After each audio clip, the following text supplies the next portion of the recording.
All right, happy evening, everybody out there. JV Wins, Dogon SS. We are back once again, true indeed, for another edition of Conscious Approach on YouTube. Thank you to everybody out there who has joined along with us. Subscribe to the channel, leaving the comments, hitting the like button. We surely appreciate it as we continue to rock and roll. Of course, as always, I want to say make sure you subscribe to us on Spotify, Apple Podcasts, and Amazon Music for anybody who likes to listen to audio versions of any podcasts, or if you're at work or driving in the car. Otherwise, not in position to check out the video because you shouldn't be watching videos while driving, people. So um, go ahead and give us a shout out over there. Also, we are now uploading certain video segments to the newly created TikTok channel. So check us out over there as well at Con Approach, CONAPPROACH. And as I always like to say, we don't take for granted the value of your digital currency. We understand that if you take the step to actually subscribe to the channel, it is indicative of your perception of receiving value in return for the content that we deliver. And that is perhaps the highest praise possible. I don't subscribe to 10% of the stuff that I consume. So the stuff that I do subscribe to is because I genuinely believe I am receiving value from that. So if you are subscribed to us, it means you believe you receive value from this channel and from the commentary that we deliver and just being a part of the ongoing conversations. And we are very much thankful for that. Now, with those pleasantries out of the way, man, we're going to go ahead and get right into it. We got a lot of ground to cover tonight. We are going to start off with the gambling scandal heard around the world with the NBA. You're probably, unless you're living in Iraq, already well aware, unless you're living under a rock, you're already well aware of all of the details surrounding this situation. We got Terry Rozier and Chauncey Billups being arrested by the FBI along with Damon Jones in a years-long FBI investigation that also involved the Mafia. We have separate indictments. There's all kind of stuff going on here. I'm not going to get into all of the details because there's a lot of them. But we'll just kind of quickly try to recap what we got going on here. So there's three different sides to this situation, right? We got Terry Rozier, who was investigated by the NBA and cleared, oddly enough, for irregular bets that were being made on a performance of his, I believe, back in 2021, where there was a lot of money put in the under for his performance in a particular game. A lot of people hit because he went out of that game with an injury. It was suspect behavior. He was investigated for it and he was cleared. Turns out he wasn't really cleared, and now he's been arrested by the FBI. Then you got Chauncey Billups involved in some sort of a high-tech poker scheme in which in conjunction with the mob, this is where the mob comes into play. People were invited to these, high stakes, big money poker games, and they were set up to lose because there were x-ray tables and all kinds of fancy equipment rigged up at these poker games to pretty much guarantee that these guys would lose. There were card counting machines and all kinds of stuff. Chauncey Billups was apparently involved. He's been arrested, but it's at this point unclear as to whether he knowingly or unknowingly was contributed to it. But there's also some sort of a stipulation in the law that whether you can still get in trouble even if you're doing it unknowingly somehow. So then there's also this other situation where there was privileged information from somebody on the Portland Trailblazers coaching staff, who Chauncey Billups is the head coach for the team. There was information shared that on one particular game, a bunch of players were going to be sitting out. And then there were bets placed on the game because there was knowledge shared that players were going to be sitting out, and it hit, alerted people in Vegas. And so there's all of this kind of stuff swirling around the NBA currently, which kicked off the new season literally last week. So not a good look, man. Not a good look. But this says, what's next in NBA gambling scandal? Lingering questions about Chauncey Billups, Terry Rozier, and the league. So let me skip down here real quick. Both are facing serious criminal charges. Billups is scheduled to appear in Eastern District Court in Brooklyn on November 24th. Rozier agreed to appear at the same federal courthouse on December 8th. The NBA placed both Billups and Rozier on leave, and the Blazers named Tiago Splitter interim head coach. It is significant that while Billups was charged in only one of the two indictments, he appears to be implicated in both cases, that being the gambling thing and the injury information that was shared about the Trailblazers. The federal government has alleged that a person it is calling co-conspirator 8, a resident of Oregon, an NBA player from approximately 1997 through 2014, and a coach since at least 2021, told Eric Ernest, a defendant in both cases, before the information was public that the Trailblazers would be sitting their best players in a game on March 23rd, and that this conversation led to bets against the Blazers totaling more than 100K. Um, according to the NBA Constitution, the commissioner has the authority to permanently ban any coach who directly or indirectly discloses confidential or non-public information related to the team or the league to any individual or entity under circumstances where the person knows or should know that such individual or entity intends to use such information in connection with wagering money or anything of value on any game or event in the association or in the NBA G League. Let's see here. Uh, the federal investigations that led to these indictments are ongoing. It is possible that more current or former players or coaches could be implicated. Let's see. Um, According to the other indictment, Billups and Jones, that being Damon, participated in rigged poker games dating back to 2019. Organizers allegedly used the former players as face cards to attract fish to play in games that were rigged with technology such as modified shuffling machine and an X-ray poker table. Billups is specifically alleged to have participated in a game held in Vegas in April 2019. Los Angeles Clipper coach Tyronn Lue attended that game but did not sit at Billups' table, according to Pablo Torre. And I'm trying to find a section that runs down Rozier's situation, but I pretty much summed it up. Let's see. Yeah, Rozier allegedly told De Niro Laster, a childhood friend, that he would fake an injury and leave the Charlotte Hornets game against the New Orleans Pelicans on March 23rd, 2023.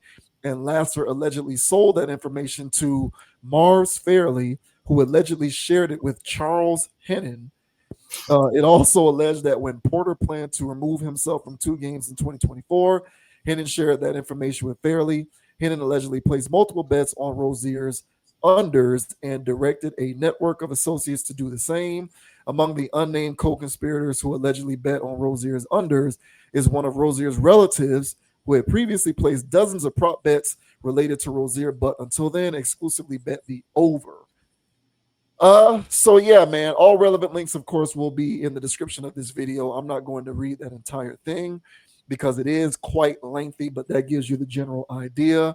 So far, we got Damon Jones, Chauncey Billups, and Terry Rozier.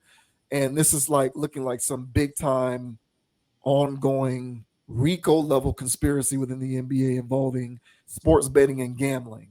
So we've touched on the aspect or the topic rather of sports purity on a few videos in the past on the channel. So I guess we can consider this an ongoing continuation of that conversation. But what are your thoughts on this situation with the league and this gambling fiasco? Well, I really thought, because the whole Rozier thing came out a couple years ago. Um, at the time, I thought it was extremely petty on his behalf because, you expect somebody that's making tens of millions of dollars annually wouldn't bother to risk their livelihood over a parlay. Um, so once the NBA did their investigation and swept it under the rug, I was like, okay, well, business as usual. All right, Terry Rozier is no Jonte Porter, so they're gonna let the guy play. Yeah. That's pretty much how I took that. Was just typical NBA collusion, typical NBA corruption, And yeah, I just let that be what it was. So when this came back out, I'm just scrolling, as usual, and I see Chauncey Billups arrested, and I was like, oh no, what is this? DUI? You know what I'm saying? Substance abuse, Domestic violence. domestic. What are we doing here? So I scroll further down, started reading the description, and I was like, gambling probe. I said, oh no, not Chauncey. Because Chauncey is one of those guys where, um, you know, upstanding guy, seemed to be moral and principled, uh, leader of men. While a player, I believed in him as a coach, even though the Trailblazers weren't successful. I was like, he'll right the ship, but apparently he wasn't interested in doing that. He was not interested in doing that at all. Um, so yeah, man, I just really thought highly of Chauncey, man. I just thought he was I just didn't think he would just get involved with that. So now that all of this stuff has come out, I saw the FBI do their press conference. I mean, they're naming names. As you mentioned, Mafia stuff is getting involved, and I'm like, boy, this is ugly news. So, me personally, man, I didn't think it would go this far. Now, Chauncey's on was dealing with gambling actual poker games or whatever. But as you also mentioned, tipping people off for who you're going to bench. Well, now now you're getting into parlays. Now you're getting into spreads. So I wouldn't limit it to just one game. I'm pretty sure they just used that one game as evidence as Exhibit A. So he's in bed with these people. And I was watching, I think it was the first game that Prime was broadcasting. I forgot who was playing, the Knicks and somebody else. And it was interviewing Adam Silver. And Adam Silver's like, oh, he's shocked. I have a pit in my stomach. It was disgusting or whatever. So, the reporter asked him, of course, these are layups. He was already prepped for this, but the reporter asked, she said, what was your findings from the Terry Rozier situation? I mean, now it's come back up. What's going on with that? And then so golden answer. I mean, they were just ready for this, of course. And their whole situation was, look, when the Rozier thing came up, the sports books or whatever tipped us off. So we did our investigation. So, we're a private situation here. We're the NBA. Based on our limited resources, we did our investigation and we couldn't find anything. It was inconclusive. So we just let them keep playing. And of course, the FBI has the abilities that the NBA doesn't. They have the ability to subpoena people and do other things, look through records that we don't have the privy to have. So their investigation went further. Therefore, they found evidence to actually incriminate him. So we did our job as the NBA, but we're limited here at the NBA, and we don't have the privileges as a government. So I was like, well, that's a good built-in excuse for allowing corruption to go on in your league. But for him to act completely surprised by all of this is laughable.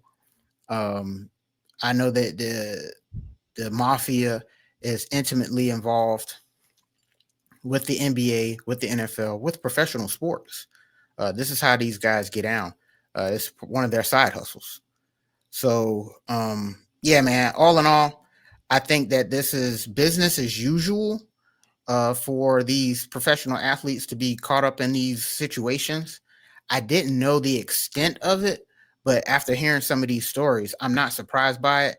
I would assume that these guys would know better, but I'm not surprised that these guys are gambling, because if you've played any parlays yourself, you would notice some suspicious behavior on some of these games. If the guy's over is, remember last year it was Anthony Davis over. I think it was his first game. His over was like 27 points. I think it was like 27 and a half. Bastard had like 24 at halftime. And didn't score any more points, got injured or whatever. And I'm like, are you kidding me? Amongst other examples. So Yeah, man. Of course, parlays. You're it's fool's gold, but at the end of the day, you notice suspicious behavior. So, yeah, man, these guys be gambling. Not surprised by it. Of course, innocent and proven guilt until proven guilty here, but the allegations seem pretty strong. But what are your thoughts, man, on Chauncey Billups getting caught up in some melee for alleged gambling, and also Terry Rozier, man? What are your thoughts about all of this? I thought that I would be more shocked than I actually turned out to be. Mhm. I'm not because, and by the way, you mentioned Terry Rozier. His contract was 4 years, $96 million. So to your point, one has to wonder why, when you're making $96 million over 4 years, Mm. that you would do such a thing. Lord have mercy. But on Inside the NBA, and I'm inclined to agree with this, Kenny Smith brought up the notion of gambling addictions because, you know, um, logically, to me at least, the only thing that makes sense as to why somebody who's generationally wealthy would participate in gambling to that level where it does compromise your livelihood, as if there is some sort of a psychological mental block going on with you where you have a blind spot for gambling. So I'm inclined to agree with that because honestly I can't explain it any other way. I mean, I guess you can say that you're putting your people on by maybe you letting close people close to you know that you're going to do this, and then they can hit on a parlay or whatnot. But for whatever they're going to hit on that parlay based upon their bet, you making $96 million over 4 years is easier to just gift them the money. So, logically, I can't understand it, other than you just like the free, for whatever free money does it to you. Even though you're earning $100 million, for whatever reason, being able to make 50K free just gets you going, which speaks to some sort of a psychological issue, in my opinion. Mhm, mhm. But you know, um, Chris Broussard, shout out to him. He brought up a point that I think is pretty valid. Um, because sports betting has become this pastime now, particularly in this country. It used to be like a under the table type thing, or something that you could only do at a casino. Like you'd Mhm. have to go to Vegas or Atlantic City or something like that, sit in those rooms with all the TV and place bets because that was the only way you could do it legally. But now that it's become completely deregulated, these sports books and these gambling entities and the casinos themselves are now corporate partners with professional sports leagues. Crazy. So I don't understand how you can get to that level of deregulation and not expect it to get to the people who are actually playing the sport. Like at some point, it's going to get to the coaches, the players. It's going to get to everybody. You're not going to be able to stop that unless you get a little more strict in terms of the regulatory measures. But you know what happens when you get more strict in terms of the regulatory measures? You don't make as much money. And so long as there's not enough money you can make, which there isn't, you tell a sports league that they can make $100 million, they're going to say, "How can I make half a bill?" You tell them, "I got to wait for you to make half a bill." They're going to say, "Okay, well, how can I make a bill?" You tell them that you can give them a good way to make a bill. They're going to say, "Okay, well, how can I make half a trillion?" Give them a way to make a half a trillion. They're going to say, "Well, how can I make whatever comes after that?" Like there's never enough money. So long as there's never enough money, there's always going to be an incentive to keep things as deregulated as possible. So you're literally watching NFL and NBA games and seeing Hard Rock Bet sportsbook commercials, and they're partnering with these leagues.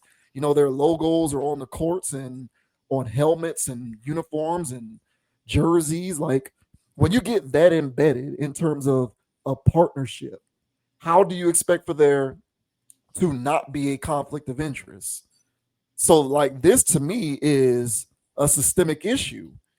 And I feel like as long as you don't care because there's so much money to be made, as crazy as this may sound, because it rubs some people the wrong way if you care about the sanctity and the purity of the games. Mm-hmm. You're never going to live in that world anymore so long as things are this loose and deregulated. So you might as well just give up on that dream and just understand that a lot of that stuff is a thing of the past. Because it's just never going to not touch these guys. It's not. It's not. It's too out there and open, and like it's treated almost like it's a game. It's Mm-hmm. almost as if it's not even perceived to be gambling anymore. It's just a game that you can play for fun, Mm-hmm. because that's how ubiquitous it's become. And like they're literally partnered with these leagues, and they're a corporate sponsor. So the NBA is making I don't know how many millions of dollars per season by having sponsorship partnerships with MGM Bet and ESPN Bet and Hard Rock Bet and all the rest of these sports books. So, eventually these things are going to trickle down to the people who are actually participating.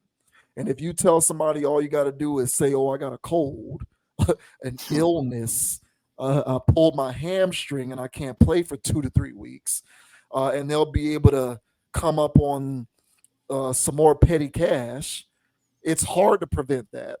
So, for me, I'm not pearl clutching on this. To me, it's common sense that they would be involved. If you want to, kind of feel some type of way about Chauncey because of the whole poker conspiracy thing with the mob, I guess that's one angle you can take with it. But to me, it's all correlated. To me, it falls under the same umbrella. It's too much deregulation, if you ask me, in my opinion. But if we're okay with the extent of the deregulation, I think we also have to be okay when stuff gets found out, when stuff gets caught. So either increase the regulation or just live with what you got. That's how I see it. Yeah, I don't really think that the regulation will increase. I mean, No. we're dealing with gambling. I mean, I'm surprised myself once I first started seeing DraftKings, partnering with the NBA and the NFL and FanDuel and Prize Picks. Like, you know, I'm watching sports shows and I'm thinking I'm about to get a sports take, and this whole segment is about spreads, Yeah. and I'm like, when did they start doing this? I think the spike happened during 2020, because I was playing around there a little bit before that. But I noticed a large spike around 2020, and I think personally, I think sports betting became more of a regular thing when the economy got rougher. I think people have transitioned from playing lottery tickets and Powerballs and moving over to sports betting because, well, I know this. That's what a sports bettor would say, like myself. Um, I can't bank on whatever ball is bouncing around the thing and damn, bro, now they got 72 balls. I can't call that.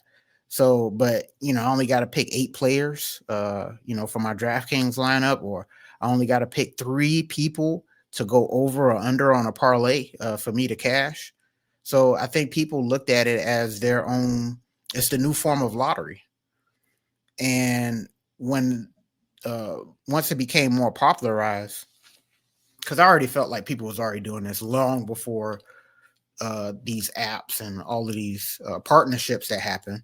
These players being in bed with whoever and doing over or unders or selling games in order to cover spreads or whatever. Like, I'm pretty sure that's been going on for a very, very long time.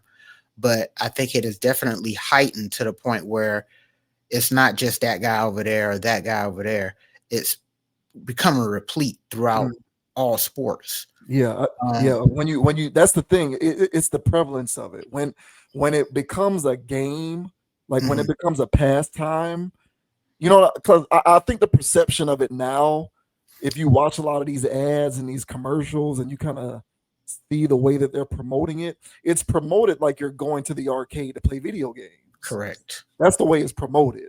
So when it's promoted within that particular kind of context, more people are going to do it because it's Mhm, believed to be less harmful and easier to win. To your point, then like there's the idea that that the lottery, Powerball and the such scratch offs, that those are long shots. Mhm. But sports betting is less of a long shot, even though statistically it isn't. But the Correct. but the re, but the reason why people believe it is because of the way that it's promoted, as if it's a game. Like you're going to the Grand Prix to do go karts and play and play video games. That's the way it's promoted. So Mhm. that's the way. That's so it's a whole issue, bro. But that's why it's more replete now, because people treat it like it's a video game, like you turn on a PlayStation. Yeah, it plays on people's. So there's a thing that gamblers have. I can speak on this because I dabble.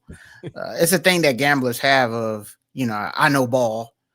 I know what's going to happen. I know how when these two teams match up, this guy's going to do that or whatever. And so that arrogance that a person has of knowing ball comes into play, and then you start betting on that, and that becomes the game within the game, and then there's an addiction there. And so then that's when the ball gets rolling and blah blah blah. It was a running joke at first, I thought, on the internet, where, oh, this guy messed up my parlay, and I'd agree. Oh, this guy's on my parlay ban list. I agree. I banned him too. All right, because one thing, I don't put any money on Kawhi Leonard. Why would I do that? Why would I do that? There's a number of other guys. Anthony Davis is another one. I'm not doing that. You know what I'm saying? And hell, just I didn't see his final stat line, but Wembanyama, man, this guy's going ape. The first few games of the season. You play him. The time I play him, he has a pedestrian game. But this guy's out here getting triple doubles off blocks, and I play him. This guy got one block. I'm like, what is going on here? Now, I'm not saying Wemby is in there, but that's the part of the whole, hey, I know ball. Yeah. The Toronto Raptors give up the highest block rate in the blind. They're playing Wemby. You get in there, and then you lose your money. So one thing that I have done is that, I monitor what I do. I budget it out. I basically say, like, hey, if I go out and I have a drink, somewhere or whatever, that's the money I'm spending on whatever. Some days I don't bet at all. Other days I bet 25 cent, 10 cent, $1.25. Just keeping it in pocket. I'm not spending big time money. I'm just not doing that. And so I keep it in line and I keep it in pocket because I know I want to play again tomorrow. So to me, I do treat it as a pastime, but I know others are putting livelihoods on it. And those guys. I mean, we played basketball with those dudes or whatever. I mean, those guys will gamble off anything. Mm-hmm. And so I'm not surprised that these players in the NBA and the NFL are taking that level of competition to the next level. I never, last thing I'll say about any of this stuff is, remember, we used to play spades in high school. I used to gamble my lunch money, to play spades. And I would play with people that I thought had good integrity. And then I would play at the big boys table, where there's big money flying. Every time I paid at the big boy table, I was losing. Now, I'm not trash. But then I started realizing, I was like, when you're playing high stakes cards with guys that do this, they'll do anything to win. And me personally, I didn't want to get in a space where I'm calling people out for cheating, but I know they're cheating. So I didn't like that energy. I didn't like nothing what was going on that table. It's not fun anymore. I said, yeah, I don't want to play with these guys anymore. Y'all can call me whatever you want. But I don't like playing with the dudes that put everything on the line and willing to cheat for it. So to speak on Chauncey Billups and him recruiting fish to play, I'm pretty sure if I came in there, I thought I was going to have a good time at Chauncey and them house. You know what I'm saying? I'm sitting there, I'm playing whatever. But this game ain't going like how I normally go. Like, I'm losing money here. At some point I would have been like, yeah, this ain't it. But all in all, man, gambling is something that you really have to. It's like any other thing that you can get addicted to, man. It's all in moderation. You got to know your limits. And these guys that got millions of dollars, they feel like they got millions of dollars to play with, apparently.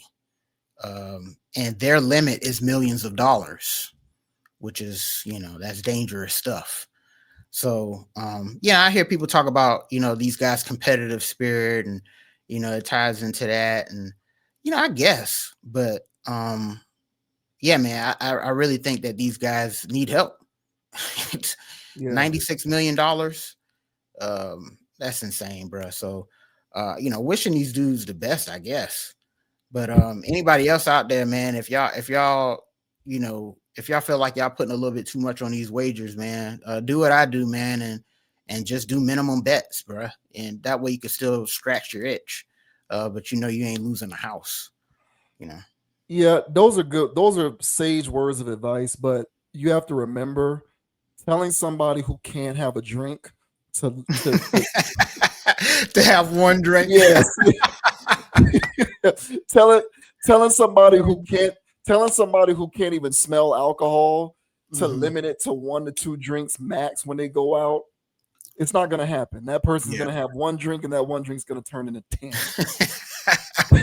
because that's what it means to be addicted to alcohol. It's the same thing with gambling. You can't tell somebody who doesn't already understand to do it in moderation, to do it in moderation. It's just, I think people should get used to this, honestly. There's going to be more of this happening. Um, how big, how grand a scale, not too sure.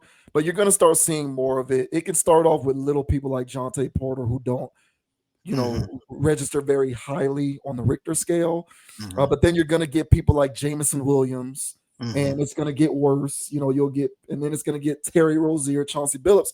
And I kind of feel like it's so deregulated, and it's difficult because, you know, our economy is designed for you to be able to maximize off of enterprising. And Hmm. gambling now is one of those enterprises. So it's an additional revenue stream, not just for sports leagues, but for this country. The amount of money that is pouring into these casinos, into these sports books, that is contributing to the economic well-being of this country. Hmm. It's an entire new economy, new within the grand scheme of things, because it's been around for a few years now, but new in terms of the lifespan of relative to other economies that have always been contributing to the GDP and whatnot. You know what I'm saying? Hmm. So long as these things, so long as it's such a fertile ground for money making, I personally feel as though efforts to keep it as deregulated as possible are going to always be at the forefront.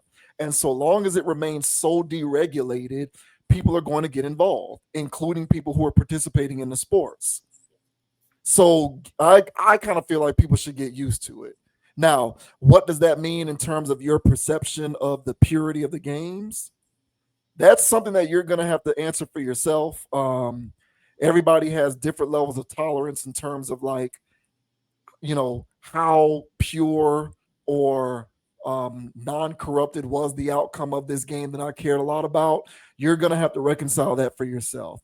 But so long as this stuff is so deregulated, this will continue. I guarantee it. So to me, it's not a big deal because this is just business as usual. It's just people making money.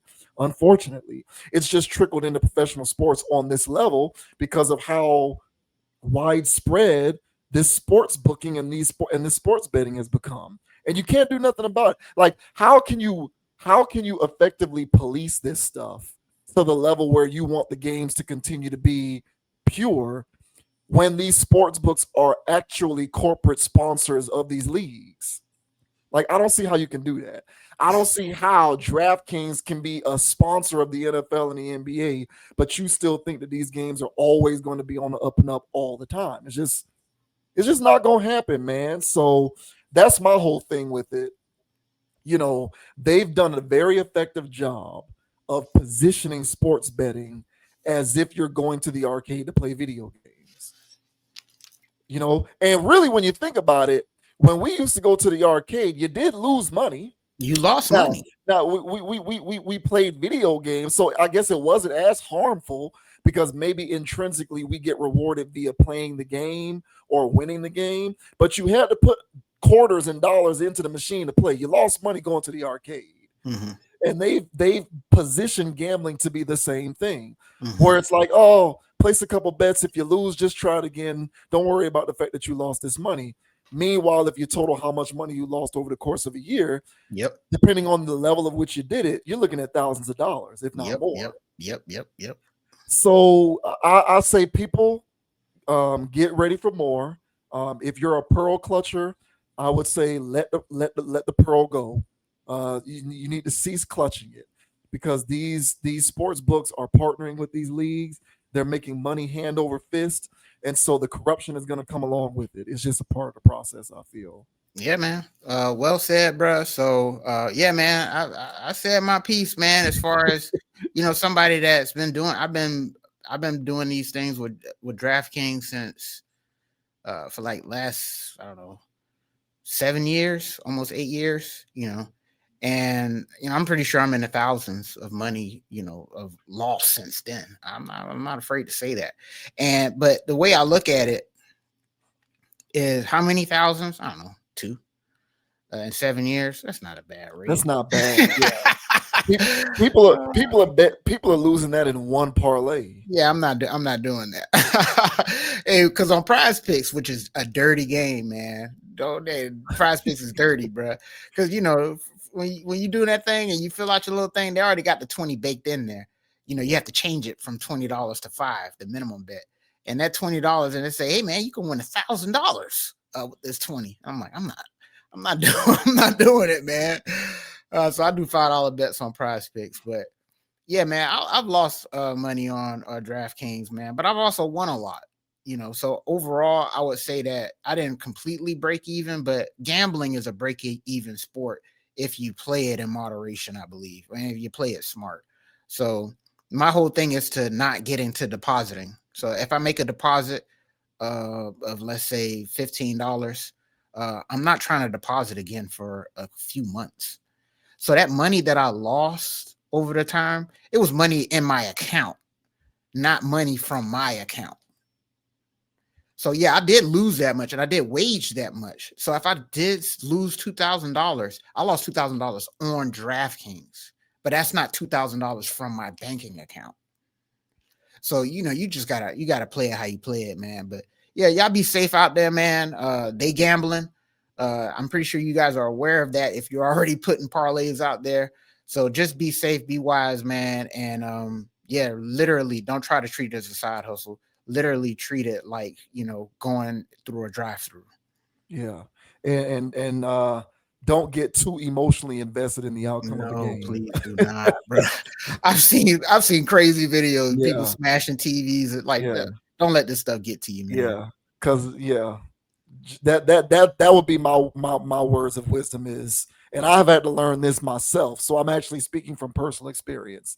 Learn how to not be so emotionally invested in the outcomes of these games. Yeah, be safe, y'all.